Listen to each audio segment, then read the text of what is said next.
प्रकाश सपुतजीको कुरा गर्दै गर्दा उहाँ मेरो आफ्नै जिल्लाको पनि साथी हो, मेरो आफ्नै समकालीन साथी पनि हो। उहाँ र हामी एउटै कलेजमा पढेको थियौँ, बागलुङको धौलागिरी बहुमुखी क्याम्पसमा।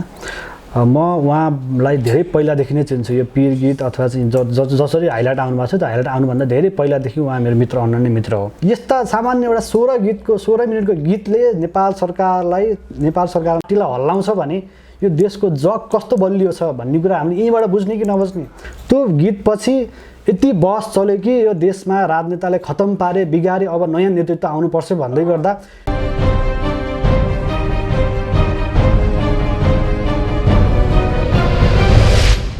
दर्शकबिन नमस्कार, म हरिप्रसाद पाठक, तपाईहरुलाई कार्यक्रममा स्वागत छ।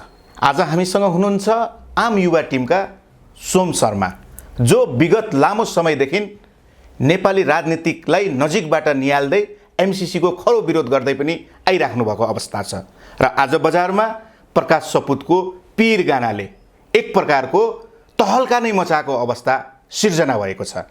साच्चै प्रकाश सपुतले जुन गाना सिर्जना गर्नुभयो, जुन शब्द र लय प्रयोग गर्नुभएको छ, यो सही छ छैन। एकातर्फ एक थरीका व्यक्ति यो गाना अत्यधिक राम्रो छ, देश र समग्र जनताको सुहाउँदो गाना हो, 10 वर्षे जनयुद्धलाई बिउजने काम गरेको छ भनिराखेको अवस्था छ भने अर्को थरी यसले कहीँ न कहीँ त्रुटि छ, यसलाई सच्याउनु पर्छ भन्ने पनि मान्यता हामीले पाइरहेको अवस्था छ। यिनै विषयमा रहेर कुराकानी गर्नको लागि सोम सर, हजुरलाई हाम्रो कार्यक्रममा स्वागत छ। हस्, धन्यवाद सम्पूर्ण टिमलाई। तपाईँ देश र जनताको पक्षमा बुलन्द आवाज बारम्बार लिएर हिँड्नुभयो। धेरैचोटि प्रहरी प्रशासनको धरकपटमा परेर धेरैचोटि प्रहरीले हस्तक्षेप गरेर हजुरलाई लगेको पनि हामीले देख्यौँ। र आज एउटा गाना जुन आएको छ पीर, जो गायककार हुनुहुन्छ प्रकाश सपुत, साँच्चै यो गाना देश र जनताको हितमा छ कि छैन? यी शब्दहरूले नेपाली जनतालाई फाइदा गर्छ कि गरेको छ छैन, के लाग्छ तपाईँको विचारमा? एकचोटि प्रश्न पारिदिनुहोस् त। यो सबैभन्दा पहिलो कुरा हामीले के बुझ्नुपर्छ भने 10 वर्षको जनयुद्ध जुन तरिकाले घट्यो देशमा, त्यतिखेर राजतन्त्रको अन्त्यको निमित्त र गणतन्त्रको प्राप्तिको निमित्त भनेर एउटा चाहिँ आन्दोलन सुरु भएको थियो। प्रचण्डको नेतृत्वमा, माओवादीको नेतृत्वमा सुरु भयो र त्यसपछि धेरै मान्छेहरूको आहुतिले एउटा परिवर्तन सम्भव भयो। एउटा हामीले के बुझ्नुपर्छ भने देश परिवर्तन सामान्य तरिकाले कहिले पनि देश परिवर्तन हुँदैन। त्यसमा विभिन्न मान्छेको आहुति, मान्छेहरू मर्ने क्रम, मान्छेहरूका विभिन्न समस्याहरू आउने क्रम चल्छ। जबसम्म देशका जनताले केही समस्या भोग्दैनन् तबसम्म देशमा आमूल परिवर्तन आउने सम्भवै छैन। त्यो रियालिटी कुरा हो। किनभने आज हामीले प्रचण्डको मात्र कुरा गर्दै गर्दा हामीले कम्युनिस्टका विचारक भनेर मानिने एउटा चाहिँ माओ सेतुङको कुरा गर्दै गर्दा पनि 10 लाख मान्छे मरेका थिए। आज 10 लाख मान्छे मारे भनेर किन उनलाई भनिएर आज चाहिँ प्रचण्डलाई किन 17,000को जिम्मा लिनुपर्छ भन्दै गर्दा मैले फेरि किन जोडेको भने आम जनता देशको परिवर्तनको एउटा चाहिँ उद्गम स्थल अथवा देशको परिवर्तनको उद्गम स्थल विभिन्न ठाउँबाट भइसकेपछि देशको परिवर्तनको एउटा योगदान दिएका व्यक्तिहरू जुन तरिकाले मरे, जुन तरिकाले एउटा चाहिँ शहादत प्राप्त गर्नुभयो, त्यसले एउटा देशमा एउटा आमूल परिवर्तन आएको छ। यही चिजलाई एउटा गीत, एउटा सर्जकले शब्द मार्फत, सङ्गीत मार्फत र दृश्य मार्फत आम जनतालाई देखाउनु भएको छ। यसमा केही अब हरेक चिजलाई सबैले राम्रो सोच्छ, हरेक चिजलाई सबैले एप्रिसिएट गर्छ, हरेक चिजलाई सबैले स्वीकार्छ भन्ने पनि हुँदैन। कसैले स्वीकार्छ, कसैले नकार्छ। यसका केही शब्द भन्दा नि यसको दृश्य, विशेष गरी मान्छेको आकर्षण दृश्यमा भएको छ, शब्दमा भन्दा पनि।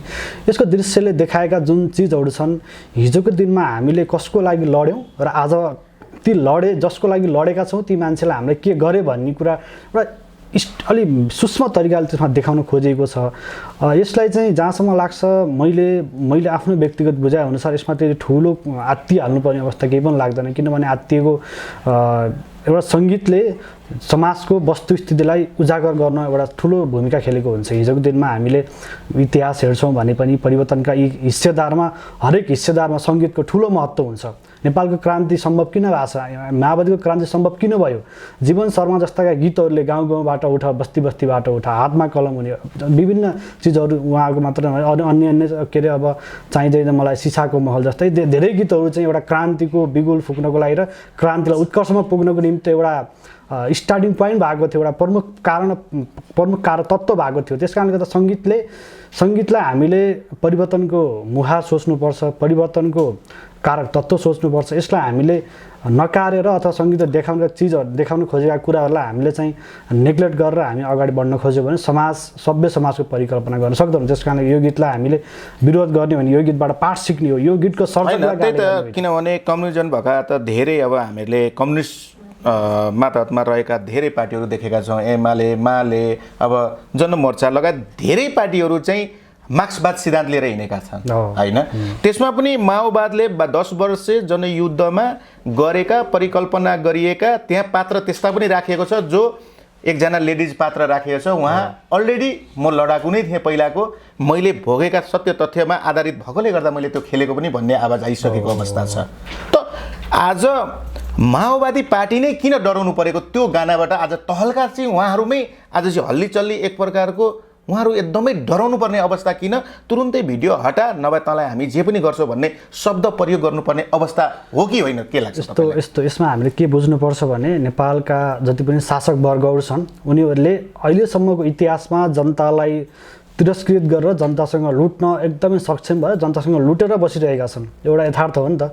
जनतालाई नलुटेको भए, जनताको भावनालाई चाहिँ उनीहरूले एप्रिसिएट नगरिदिएको भए, जनताको भावना अनुसार काम नगरेको भए आज जनताले प्रचण्डलाई अथवा केपी ओलीलाई अथवा शेरबहादुरलाई गाली कहिले पनि गर्दैन थियो। आफ्नो देशको अभिभावक, तपाईँले आफ्नो घरको बुवालाई कहिले गाली गर्नुहुन्छ? यो देशको अभिभावक भनेको त ती नेता जसले चाहिँ प्रधानमन्त्री बनेर बसेका छन्, राष्ट्रपति बनेर बसेका छन्, ती त हाम्रो देशको अभिभावक हुन्। अभिभावकलाई हामीले गाली गर्ने स्थिति किन आएको छ भने उनीहरू हाम्रो माग विपरीत जान्छन्, जनताको भावना विपरीत जान्छन् र जनताले जे मागेका छन् त जनताको जहाँ समस्या छ त्यो समस्यालाई धेरै टाढा राखेर उनीहरू आफ्नो मात्र दुनो सुझाइरहेका छन्। यो आज माओवादीको नेकपा माओवादीको जुन यो पीर गीतले जुन खालको एउटा हलचल मचिएको छ, तपाईँलाई लाग्छ एउटा ठ्याक्क कस्तो परिफेरी कस्तो ठ्याक्कै एउटा सिचुएसन कस्तो क्रिएट भयो भने एमसिसी पास गर्ने बेलामा प्रचण्डले जुन अडान लिनुभएको थियो, म कुनै पनि हातमा एमसिसी पास गर्दैन भनेर अडान लिनुभएको थियो। अडान लिएपछि उहाँ फागुनको 15 गते जुन एमसिसी पास भयो, एमसिसी पास हुँदाको दिनमै उहाँले अडान चेन्ज गरेर हामी चाहिँ व्याख्यात्मक विश्लेषण जगतको एउटा चाहिँ जनतालाई भ्रम छरेर एमसिसी पास गर्नुभयो। उहाँ एउटा अडानबाट चुक्नुभयो। त्यसपछि आम जनतामा नेकपा माओवादीप्रति र स्वयं नेकपा माओवादीको आन्दोलनको नेतृत्व गरेका प्रचण्डप्रतिको त्यो जुन दृष्टिकोण थियो, केही न केही गर्छन् होला। अब एमसिसी पास कसैले फेल गराउन कोही मद्दत गर्छ र फेल गराउने कसैको जिम्मा छ भने त्यो प्रचण्डको हो भन्ने आम जनताको बुझाइरहँदा उहाँले जुन एउटा अडान लिनुभएको थियो त्यो अडानबाट पछाडि हट्दै गर्दा त्यसपछि आम जनता उहाँसँग निकै रुष्ट हुनुभयो। निकै रुष्ट भयो आम जनता, हामी सबै रुष्ट भयौँ। त्यही पेरिफेरीमा रहँदै गर्दा र हिजोको दिनको पनि परिप्रेक्ष्य हेर्दै गर्दा आम जनताले जुन एक्सपोर्ट गरेका थिए नेकपा माओवादीबाट जुन सपना देखाइएको थियो नेपाली जनतालाई, हामी चाहिँ गरिबसँग जान्छौँ, हामी श्रम मजदुर सामान्य किसान वर्गसँग हामी पुग्छौँ, हामी चाहिँ पुँजीवादी वर्ग होइन भनेर चाहिँ उनीहरूले आफै भनेर आएका हुन् नि त हिजोको 10 वर्षको समयमा। त्यो अवस्थाबाट यहाँसम्म आउँदा उनीहरूले पुँजीवादी वर्गको होइन, हामी एकदमै सामान्य लेभल श्रमिकको मान्छे हौँ भन्दै गर्दा त्यो खालको जुन सपना देखाएर आज जुन अवस्था आएको छ र रिसेन्टली चाहिँ एमसिसी जुन पास भयो उहाँकै नेतृत्वमा भयो भन्छु म चाहिँ, जसले फेस गरे पनि यदि प्रचण्डले नै लास्टमा जुन डिसिजन लिनुभयो उहाँको आफ्नो अडानबाट पछाडि हट्नुभयो। त्यसपछि एमसिसी छ राष्ट्रघात जसले देशलाई बेच्छ त्यस्तो चिजमा उहाँले आफ्नो अडान चेन्ज गरेको हुनाले जनताले उहाँलाई अब तथानाम उहाँप्रतिको विश्वास कम भइरहेको अवस्थामा ठ्याक्कै यो गीताउनले कस्तो भइदियो भने त्यो मान्छेलाई पहिला एउटा भुलेको चिज पनि ठ्याक्क रिकरिङ भइदियो कि तत्कालैको एमसिसी परियोजनामा उहाँको अडान एउटा छोडेको विषय र 10 वर्ष जनयुद्धको विषय जुन 10 वर्ष जनयुद्धमा जुन सपना देखाएर उहाँ जङ्गल जानुभयो र जुन सपना देखाउँछु भन्दा आउनुभयो, निर्वाचन जित्नुभयो। त्यसपछिको उहाँको तत्त कुराहरूका प्रगति विवरणहरू हेरेपछि मान्छे देखे अनि झटाझट मान्छेको मनस्थितिमा चाहिँ यो यो यो यो भनेर ठ्याक्कै त रिकरिङ हुँदै गयो। त रिकरिङ भएपछि आम जनता रुष्ट बने। यो ठिक हो, यो सही हो भन्दै गर्दा अब यहाँनिर जोड्छु म, यो ठिक हो सही भन्दै गर्दा वैशाखको 30 गते आम स्थानीय निर्वाचन छ। यसले त कतै न कतै वैशाख 30 गते स्थानीय निर्वाचनमा त प्रभाव पार्छ नै पार्छ। मानुष्य नमानुष्य एक त एमसिसीको प्रकरणले प्रभाव पार्थ्यो, यसले त झन् टोटली रूपमा प्रभाव पार्नेवाला छ। यस कारणले गर्दा अब हामी सकिने भयो, अब हाम्रो एक सिट पनि नआउने भयो, अब हामी खत्तम हुने भयो भनेर यो गीतलाई ब्यान गर्यो भने सबै जनताले नहेर्लान्।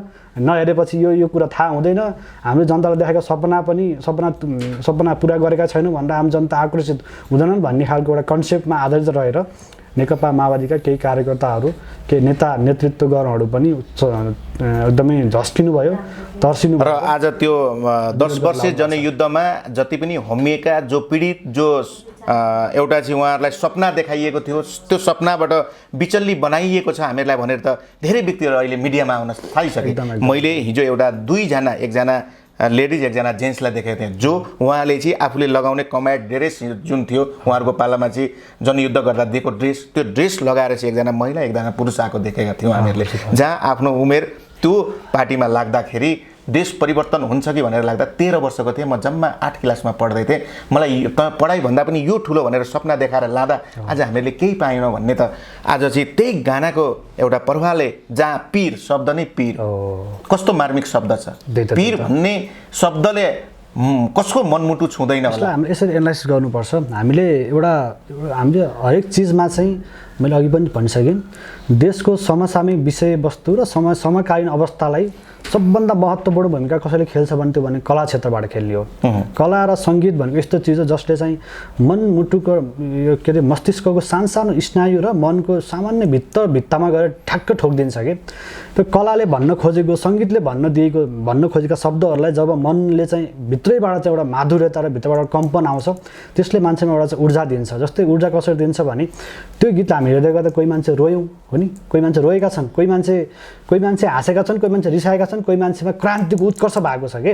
यसले गर्दा हरेक सङ्गीतले आफ्नो यो देशको परिवर्तनको हिस्सेदार भूमिका खेल्छ। त्यस कारणले गर्दा हरेक देशमा हाम्रो देशको इतिहास, हाम्रो देशको हिजोको दिनमा हेरौँ न, यो मात्र गीत हो र पहिलो गीत आज विवादमा आएको लुट्न सटे लुट कान्छ भन्ने पशुपति शर्माको, त्यसपछि दुर्गेश थापाको, त्यसपछि विभिन्न उनीहरूको त एउटा शब्दले गर्दा पनि उनीहरूले ब्यान्ड लगाइएको हो। तर लुट्न सके लुट कान्छ नेपालमा यो छोड भन्ने कुरा, त्यसको शब्दको मार्मिकता कति छ बुझ्नुहोस् त तपाईँले। त्यो गीतले यतिसम्म भनेको छ कि हाम्रो देशको अवस्था यतिसम्म खलबलियो, यतिसम्म गलत भइसक्यो, यतिसम्म हामी कमजोर धरातलमा उभिएका छौँ। अब यो गीत मार्फत अथवा यस्तो हुँदैछ, अब चाहिँ जनता नेता सुध्रिनुपर्छ, सच्चिनुपर्छ, यो देशलाई चाहिँ हामी लुट्नको लागि युज गर्ने होइन, यो देशलाई बनाउनको लागि युज गर्नुपर्छ भन्ने सन्देश त्यतिखेर दिँदाखेरि तत्कालीन एमालेका कार्यकर्ता, एमालेका नेताहरू कतिसम्म चिनिनु भएको थियो। यसले के बुझाउँछ भने यो परिवर्तनको हिस्सेदारमा सङ्गीतको ठुलो महत्त्वपूर्ण भूमिका हुन्छ। सङ्गीतले गर्दा आम जनता उठ्न पनि सक्छ। सङ्गीतमा त जहिले पनि एउटा भाव बोलेको हुन्छ, सङ्गीतमा त्यसरी मान्छे डुब्छन् अथवा शब्द त्यसरी कोरिन्छ जहाँ त्यो यथार्थलाई चित्रण गरेर बनाइएको हुन्छ। किनभने उहाँहरूले सत्य तथ्य पत्ता लगाएर चाहिँ उहाँहरूले धेरै समय लगाएर अध्ययन गरेर भावनाहरू लिएर त्यहाँ शब्दमा परिणत गरेर एउटा स्वर दिएको हुन्छ। त्यही चिजले गर्दा आम जनता सडकमा आउँछन् कि हाम्रो सत्ता धराशायी पर्छ कि भन्ने एउटा चाहिँ मान्छेमा एउटा नेगेटिभिजम हुन्छ होइन। मैले यो भन्दै गर्दा मैले अघि पनि भनेको 10 वर्षको जनयुद्धमा तपाईँलाई लाग्छ जस्ट मान्छे मारेर मात्र, मान्छे हतियारले मात्र मान्छे डराएका हुन् र हतियार लिएर मात्र जनयुद्ध सफल भयो जस्तो लाग्छ तपाईँलाई, होइन नि। त्यो अवस्थामा रहेका त्यो उहाँ नै विभिन्न जनवादी कलाकारहरू, जनवादी क्रान्तिकारी गायकहरूको त्यो शब्द सुन्नुहोस् त, ती आवाजका ती सङ्गीतका ती माधुर्यता सुन्नुहोस् त तपाईँले। त्यो शब्दलाई केलाएर हेर्नुहोस् त, त्यो शब्दमा कति ठुल्ठुलो क्रान्तिका विस्फोटहरू देखिन्छ क्या हामीले। त्यो शब्द, त्यो सङ्गीतले हामीलाई यस्तो बनाउँछ कि म गइहालौँ, म देशको लागि लडिहालौँ, म देशको लागि उठिहालौँ, म चाहिँ मर्नको लागि तयार छु भन्ने खालको त्यो खालको क्रान्ति र त्यो खालको विचार जब मनबाट उत्पन्न भएपछि त्यसले मान्छेलाई पोजिटिभ रूपमा डाइभर्ट गरिदिन्छ र त्यसले अब नयाँ क्रान्तिको स्थापना गर्छ भन्ने चाहिँ आम जनताको बुझाइ र रियालिटी पनि त्यही छ। यस कारणले गर्दा अहिलेका नेताहरू, अहिलेका नेकपा माओवादीहरू र त्यतिखेरका नेकपा एमाले जो चाहिँ पशुपति शर्माको गीत निक्लिँदा तर्सेका थिए र अहिलेका नेकपा माओवादीहरू जो चाहिँ प्रकाश सबुतको पीर गीत निस्किँदा तर्सेका छन्, यसको मनोभावना यही नै हो कि यो गीतले कतै न कतै जनताको आक्रोशलाई, जनताको क्रान्तिलाई अझै ठुलो एकदमै ज्वाला दन्किन्छ र हामी धराशायी पो हुने हो कि भन्ने एउटा थिङ्किङले गर्दा नै उनीहरू तर्सेका हुन्। रियालिटी त्यही नै हो। भनेपछि प्रकाश सपुतलाई जसरी आज तपाईँ यो गाना तुरुन्तै हटाउनुहोस् नभए तपाईँलाई हामी जसरी कारवाही गर्छौँ भनेर जुन शब्दहरू लेखिँदैछन्, सामाजिक सञ्जालमा भाइरल भइराखेका छन्, तपाईँ एउटा चाहिँ आम युवा टिमको एउटा चाहिँ प्रमुख व्यक्ति भएको हैसियतले के भन्नुहुन्छ प्रकाश सपुतलाई? उहाँले डराउनु पर्ने अवस्था छ छैन, त्यो गाना हटाउनु पर्छ पर्दैन, तपाईँ उहाँलाई के भन्न चाहनुहुन्छ? यस्तो प्रकाश सपुतजीको कुरा गर्दै गर्दा उहाँ मेरो आफ्नै जिल्लाको पनि साथी हो, मेरो आफ्नै समकालीन साथी पनि हो। उहाँ र हामी एउटै कलेजमा पनि पढेको थियौँ, बागलुङको धौलागिरी बहुमुखी क्याम्पसमा। म उहाँलाई धेरै पहिलादेखि नै चिन्छु। यो पीर गीत अथवा चाहिँ जसरी हाइलाइट आउनु भएको छ, त्यो हाइलाइट आउनुभन्दा धेरै पहिलादेखि उहाँ मेरो मित्र, अनन्य मित्र हो।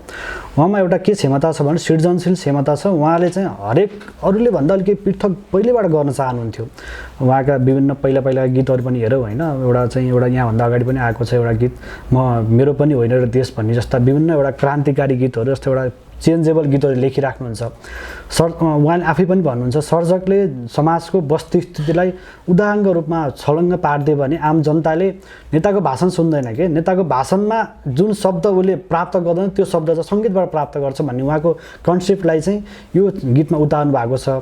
अब मैले सुरुमै पनि भनिसकेँ, हरेक चिजलाई मान्छेले कसैले तपाईँ हामी कुराकानी गर्दा गर्दा यो कुराकानीलाई मन पनि पार्छन्, कसैले डिसलाइक, तपाईँको युट्युबमा कसैले डिसलाइक गरिरहेको हुन्छन्, त्यही चिजलाई कसैले लाइक गरिरहेको हुन्छन्। डिसलाइक गर्ने मान्छेले गर्यो भन्दैमा तपाईँले कामै छोड्न त भएन, युट्युबै बन्द गरे हिँड्नु त भएन, लाइक गर्ने मान्छे पनि छन् नि त त्यहाँ। यस कारणले गर्दा प्रकाश सपुतजीको कुनै दृश्यमा अथवा कुनै एउटा गीत एज अ होल गीतको कन्जम्सनमा कसैले कमेन्ट गर्यो भन्दैमा, कसैले हटायो भन्दैमा, कसैले गलत गर्यो भन्दैमा अथवा कसैले धम्की दियो भन्दैमा उहाँले यदि हटाउनुहुन्छ भने त्यो उहाँको गल्ती हुन्छ फेरि, किनभने उहाँ रियालिटीसँग डराएको देखिन्छ। त त्यस कारणले मैले प्रकाशजीलाई, मेरो आफ्नो साथी पनि हुनुहुन्छ, नडराउनुहोस्, ढुक्क हुनुहोस्, किनभने तपाईँले जे देखाउनु भएको छ त्यो सत्य हो भन्ने कुरा त आम जनताले तपाईँलाई छलङ्ग पारिदिइसकेका छन्। अहिले सबैजना आम जनता एकजुट छन् कि यो कुरा सत्य हो, यो जे चिज देखाउन खोजिएको छ हरेक कुरामा, हरेक एक शब्द र एक शब्द दृश्यमा 100% रियालिटी छ। यसबाट त्यो दृश्यले यस्ता चिजहरू देखाएका छन् कि यस्ता शब्दहरू छन् त्यसलाई घन्टौँ लाग्दा पनि नसकिने चिजलाई 16 मिनटमा उहाँले क्लियर गरेर देखाउनु भएको छ। एउटा जनयुद्धमा चाहिँ एउटा श्रीमान घाइते हुन्छन्, उहाँले केही गर्न सक्नुहुन्न, श्रीमती छोरी पाल्नको लागि, श्रीमान पाल्नको लागि विदेश गएको एउटा चित्रण गरिएको छ। एउटा श्रीमती नभएको बेलामा के अरे साथीको लैलैमा लागेर चाहिँ कहीँ अर्को तपाईलाई चाहिँ एउटा चाहिँ लेडी चाहियो भन्ने जुन एउटा चाहिँ देखाइएको छ, त्यो पनि एउटा चाहिँ धेरै कुरा चाहिँ यसले बताएको छ नि त। समग्र देशको अवस्था त यही छ होइन। आज धेरै हाम्रा दिदीबहिनीहरू, आम चेलीहरू आज विदेश हिँड्नु भएको छ, त्यहाँ पनि एक प्रकारको चाहिँ पीडा भोग्नुपर्ने अवस्था छ। नेपाल सरकारले चाहिँ तपाईँलाई उहाँहरूको पीडालाई बुझ्न नसकेको अवस्था पनि देखाइएको छ। मेरो श्रीमती त्यहाँ अल्पत्र परेको अवस्थामा छ, जसरी पनि झिकाइ पाऊँ भनेर पनि त्यहाँनिर त्यो दृश्य निहाल्न हामीहरूले सकिरहेको अवस्था छ। तर नेपाल सरकार त चुकिरहेको होइन र साँच्चै नेपाल सरकारले नगरेकै हो या के हो? त्यो चित्रण हेर्दाखेरि समग्रमा नेपाल सरकार अहिले असक्षम नै भएको हो भनेर त्यसलाई बुझ्न सकिन्छ त्यो चित्रणबाट। यो त तपाईँलाई हामीले यो जुन वैदेशिक रोजगारको कुरा छ, तपाईँ हामी सबैले मिडिया मार्फत तपाईँसँगै हामी कति ठाउँमा गएको छौँ होइन। तपाईँ एउटा भिक्टिमै हुनुभएको थियो त्यसको चाहिँ। यो सरकार यदि छ जस्तो तपाईँले क्वेसन गर्दै गर्दा तपाईँलाई लागिरहेछ यो देशमा सरकार छ, लागिरहेछ। सरकार भइदिएको भए आज तपाईँ जस्ता मिडियाहरू जानु पर्थ्यो मेन पावरमा आम पीडितका पैसा उठाउनको निमित्त। यो हाम्रो काम हो।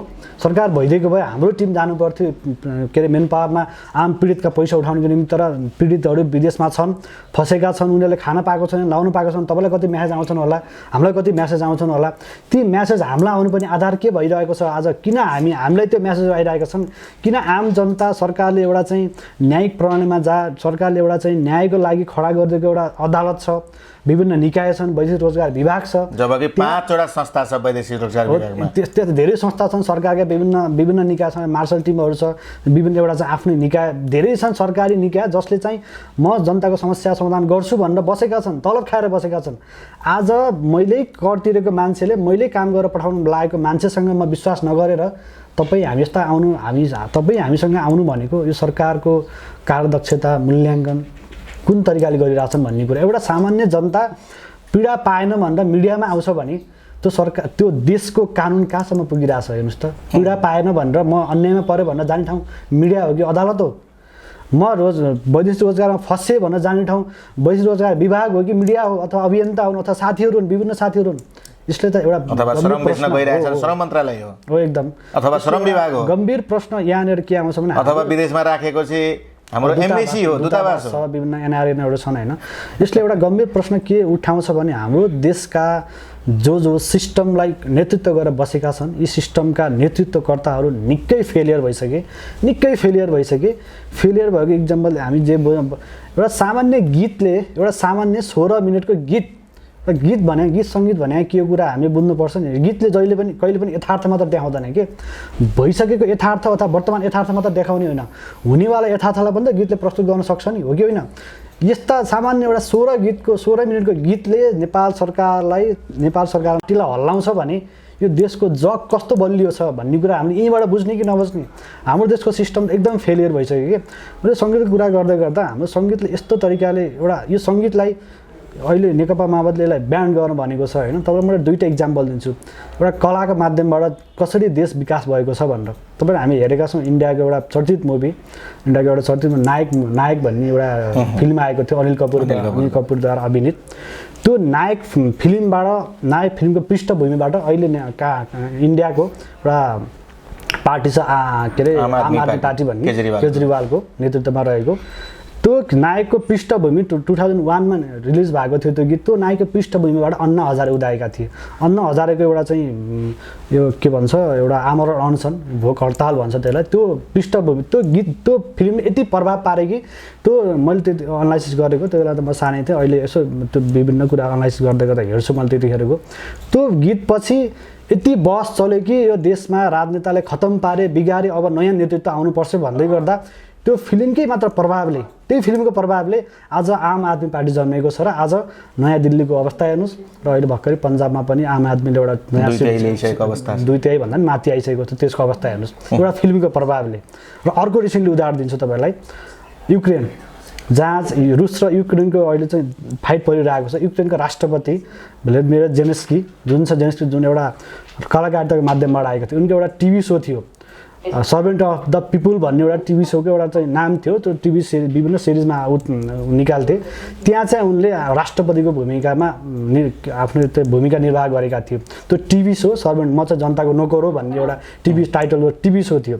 त्यो टिभी सोमा उनले जुन राष्ट्रपतिको भूमिका निर्वाह गरेर त्यो राष्ट्रपतिको भूमिकालाई जुन तरिकाले आम जनताले मन पाएर जुन त्यो भूमिकामै काल्पनिक अथवा नाटकीय ढङ्गले नै जुन तरिकाले काम गरेका थिए त्यो कामलाई आम जनताले यस्तो मन पारे कि उनी नभन्दै त्यही मान्नुहोस्। त्यो त्यहाँको इतिहास हो, त्यहाँका साथी त्यहाँको मान्छेलाई सोध्नुहोस्, के अरे युक्रेनका धेरै त्यो इतिहासलाई हेर्ने त्यो जेलेन्स्कीको राष्ट्रपतिको उम्मेदवार हुँदै गर्दा त्यहाँका जनताको आवाजहरू सुन्नुहोस्। तिनलाई त्यो राष्ट्रपति जुन कल्पना गरेका थिए, जुन एउटा नाटकीय भएको थियो, जुन एउटा फिल्म भएको थियो, त्यो फिल्मलाई उतारेर ठ्याक्कै ल्याएका थिए कि। यसको मतलब के भन्न खोजेको एउटा कलाले देश विकासमा यति ठुलो योगदान पुर्याउँछ भने हाम्रो जस्तो देशमा इभन नेकपा माओवादीलाई पनि थाहा छ हिजोको क्रान्ति गीत सङ्गीतले पनि ठुलो अर्थ राखेको थियो क्रान्ति सफल हुनुको लागि भन्दै गर्दा गीत सङ्गीतलाई हामीले सामान्य रूपमा सोचेर भन्नुभन्दा पनि क्रिटिसाइज गर्नुभन्दा पनि सर्जकलाई गाली गर्नुभन्दा पनि युट्युबबाट गीत हटाई तैँले माफी माग्नुपर्छ भन्दै गर्दा पनि हामीले गीत सङ्गीतलाई परिष्कृत गरेर तपाईँहरूले चाहिँ आउनुहोस्, तपाईँहरूले चाहिँ एउटा देश परिवर्तनको एउटा राम्रो महत्त्वपूर्ण हिस्सेदार हो, यस्ता चिजहरू ल्याइदिनुहोस्, तपाईँले हाम्रो कमजोर ल्याउनुहोस् र आम जनतालाई निकालिदिनुहोस्, यो देशको परिवर्तन गर्नुहोस्। आखिर यो देशको परिवर्तन भयो भने त फाइदा आउने त प्रचण्डलाई पनि त होला नि त, प्रचण्डका छोरा नाति गिरिजालाई शेरबहादुर देउवालाई पनि होला, केपी ओलीलाई पनि त फाइदा होला नि त, होइन र? उनीहरूको पनि त आफन्त छन्, छोराछोरी छन्। यस कारणले गर्दा उनीहरूले पर्साइ गर्नुपर्ने अवस्थामा अब लुट नसके लुटसँग आउँदाखेरि चाहिँ ओली चाहिँ रिसाउने, हाम्रो अहिलेको पीर गीत आउँदा चाहिँ माओवादीका कार्यकर्ता रिसाउनेलाई चाहिँ यो देशको फेलियर सिस्टमलाई मजाले इङ्गित गरेको छ। हामी कार्यक्रमको अन्तिममा छौँ, जुन सेरोफेरोमा रहेर आज हामीले संवाद गऱ्यौँ त्यस्ता कुनै शब्द पनि बाँकी छन् भने अन्तिममा हाम्रो दर्शकलाई बताइदिनुहोस् न। एउटा जुन अहिले फेरि छ देशको परिवर्तनको एउटा हिस्सेदारको रूपमा सङ्गीत क्षेत्रलाई मानिन्छ। सङ्गीत क्षेत्र सधैँभरि हिस्सेदार मात्र नभइकन पनि हामी एउटा प्राचीन कालमा मैले सामान्य एउटा इक्जाम्पल दिएको, प्राचीन कालमा मान्छेलाई खाना लाउन केही पनि हुँदैन थियो। त्यतिखेर मान्छे भोकै बस्नु पर्थ्यो, उनीहरूले चाहिँ जङ्गली जनावरको शिकार गर्थे। मैले सङ्गीतको महत्त्व बुझाउनु खोजेको, शिकार गर्ने क्रममा चाहिँ उनीहरूले चाहिँ के गर्थे अरे भने एउटा कुकुर हुन्थ्यो, कुकुरलाई एउटा चाहिँ घाँटीमा एउटा घन्टी झुन्डाइदिन्छ, अर्कै खालको टोन बज्ने घन्टी झुन्डाएर उनीहरूले चाहिँ जङ्गलमा पठाउँथे। त्यो घन्टीको आवाजले त्यो घन्टीको सङ्गीतले चाहिँ वरिपरि रहेका मृग कस्तुरीहरू चाहिँ त्यो नजिकै झुम्बिन्थे अरे कि। अनि त्यो झुम्मेपछि ती मान्छेले चाहिँ त्यो मृगहरू मारेर अनि आफ्नो दिनचर्या गर्थे। यसको मतलब चाहिँ सङ्गीत बिना कुनै पनि प्राणीको अस्तित्व छैन। हामीले सङ्गीतलाई हर सम्भवले हामीले परिष्कृत गर्नुपर्छ, तिरस्कृत गर्ने होइन। सङ्गीतमा केही त्यस्ता चिजहरू हुन्छन्, कहिलेकाहीँ गलत आउँछन्, गलत प्र्याक्टिस भएको हुन्, कहिलेकाहीँ शब्दका कुरा आउँछन्, कहिलेपछि गलत शब्दका चयन भएको कुरा आएको, त्यसलाई चाहिँ हामीले सुधार्ने हो। तर सङ्गीतमाथि नै प्रहार गरेर, सर्जकमाथि नै प्रहार गरेर हामी देशको परिकल्पना गर्दैछौँ भने, हामी देशको परिवर्तनका हिस्सेदार हुँदैछौँ भने, म यो देश बनाउँछु भन्ने हामी सोच राख्छौँ भने त्यो कदापि सम्भव छैन। हामीले हर एक सेक्टरको सम्मान गर्दै, हरेक सेक्टरलाई परिष्कृत गर्दै र त्यसलाई सुधार उन्मुख गर्दै हामी अगाडि बढ्ने हो। तब मात्र देशको सम्भव र समृद्धिको जुन खाका छ, समृद्धिको जुन सपना छ त्यो पुरा हुन्छ। त्यस कारण म अनुरोध गर्न चाहन्छु पीर हेरेर बस्ने सम्पूर्ण दर्शक महानुभावहरू र पीरका सर्जक, वास्तविक सर्जक प्रेमी मित्र प्रकाश सबोजीहरू, यस्ता चिजहरू अझै आउनुपर्छ, अझै निखारिनुपर्छ। यस्ता चिजसँग कोही मान्छेले धम्की दिन्छ भनेको यति धम्की दिन्छ र कसैले तपाईँलाई गलत गर्छ अथवा तपाईँलाई युट्युबबाट चाहिँ डिलिट गर्नुको लागि बाध्य पार्छ भने यति सोच्नुहोस् कि त्यो गीतले यति ठुलो क्रान्तिको उत्कर्ष ल्याएको छ कि त्यस कारणले तपाईँले गौरव मान्नुहोस् र एउटा चाहिँ सन्तुष्टि हुनुहोस् कि म एउटा राम्रो सर्जक बनेर आम जनताको शब्दहरू, आम जनताको भावना बोल्न सकेको छु भन्न चाहन्छु। हस्, धन्यवाद। हस्, यहाँले आफ्नो अमूल्य समय, अमूल्य शब्द र संवाद राखिदिनु भएकोमा हाम्रो टिमको तर्फबाट हजुरलाई धेरै धेरै धन्यवाद छ। हस्, मलाई पनि आफ्नो समय, आफ्नो विचारहरू राख्ने मौका दिनुभएको छ, यसको लागि तपाईँ लगायत तपाईँ सम्पूर्ण टिमलाई धेरै धेरै धन्यवाद दिन चाहन्छु।